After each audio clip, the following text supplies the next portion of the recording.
Hey guys, it's Roderick. I'm here with X-Men Forever #2. Okay, guys know this has been my favorite book from the Fall of X series. I have been waiting for this. Now, program notes. Don't fast forward yet.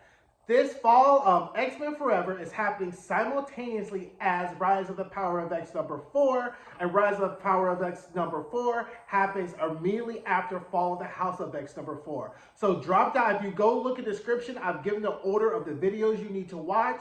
Also, that would be the order which you would need to read them. So that way you see what's happening, because everything that is going to happen in this is going to be filling the gaps of what's happened already in the other previous three issues. So there's not a whole lot of backtracking. We're filling in a lot of details of what's already happened. I'll give some of you guys some of the context of how we got to some of these places.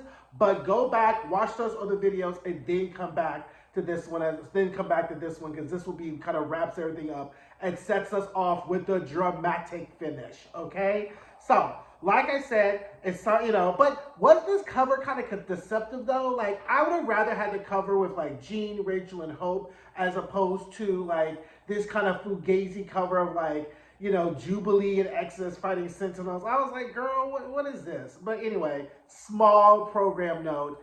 Otherwise, let's jump into it. Now, Mother Righteous is gloating because she's reporting that Xavier has killed Rachel to everybody in the White Hot Room. Sinister is dead. Rasputin's dead. And oh, he's freed me. And Destiny, Destiny's almost about to get MVP status because, of course, she sees the future. And also, she knows what the plan is. She's like, girl, okay, whatever, right? So then she begins to dissolve. But as she's dissolving, Xavier has left a psychic imprint on her and starts to download the plan, right? He's like, oh, I guess if this is happening, that means Mother Righteous is trying to slip away. Let me tell y'all what the tea is. He was like, first of all, bring Rachel back. She's going to be salty, but y'all fill her in on what the good is, right?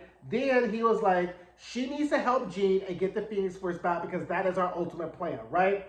So, which once again goes to what I was saying back in Fall of the House of X #4, is that this Xavier's betrayal in helping Orchis is the necessary evil, because otherwise they need time so that they can resurrect Jean Grey. In the absence of Xavier kind of going with Orchis, then the AI would just end up killing the mutants, and you have to he has to give them some working room so that then they can bring Jean Grey back and she can stop this, right? Anyway, as she's dissolving, she's like, what about our deal? And Xavier's like, look, girl, can't you see, like, I got other fish to fry right now, and you need to stay focused. And I think that you need to stay focused to save the universe. You need to stay focused because Raven's going to be salty with you, and you're going to need all your wits in about that, right? So then he sends the X-Men the rest of the plan and says, oh, by the way, resurrect all the X-Men that have died in Orchis' purge. Now, once again, how are they resurrecting people without the sinister genes? Okay, they were using Mother Righteous and her soul spirits when they were resurrecting people in Immortal X-Men, but they're just willy-nilly just acting like resurrection is just happening all the time, and there's a process of this, and I just feel like they're just going at breakneck speed, kind of ignoring this, but again, small thing, right? So anyway, the Five brings everybody back. Angel is back, which I kind of felt like his resurrection deserved some little, like a panel, him cracking out the egg or something, because the way they did like Angel and Dark X-Men just really did not do my spirit right. So I was like, okay, it looks like Angel is back, right?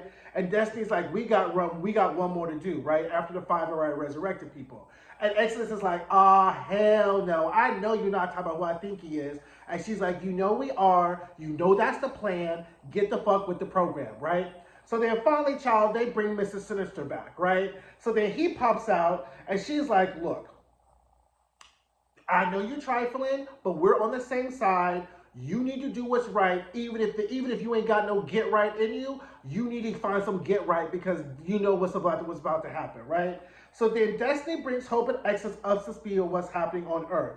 She says Enigma is guiding the AI, and their best bet is the fact that he can't see what's happening in the White Hot Room, which is what I've been saying all along, is that this is why Xavier has not told the other X-Men, why he didn't tell Cyclops when they're back on the softball field that he's trying to resurrect Jean and the Phoenix Force, because the more people that know what's happening in the real-time space continuum, the more likely Enigma is to find out what's happening. So their best bet is they have to get Jean resurrected before, right, Enigma finds out what happens. But if you watch my previous video, Enigma already knows what's happening because snitchy ass Mother Righteous went and snitched to Enigma and told him that they're about to resurrect Jean in the Phoenix Force. So time is a ticking, and they need to get Jean Grey back into action, right? So now Rachel is talking to Hope at Exodus, and she's still salty as fuck. And Exodus just reads her down. Like, girl, look, I know you are caught up in the dream and the hope of what it was, but what would you rather do, right? We ain't got that many choices,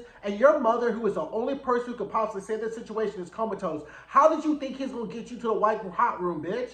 You had to die. Like, the fact that he didn't clue you in, I knew you feel salty, but girl, like, get with the program, right? And he was like, the dream is the dream, but the dream goes on without Xavier, right? And you need to hop on this train because this train is moving along, right? So, some mutants are going back to Earth, other mutants are staying. The mutants who are going to Earth are all the mutants who can actually fight. Like those Willingdon, like the Morlock people and the regular mutants who are like from Cincinnati who just ain't with the fighting shits, they're staying in a white hot room, right? Everybody who knows how to tussle and get something done, the To Me My X-Men Count P group, they're the ones who are going to go back to Earth, right?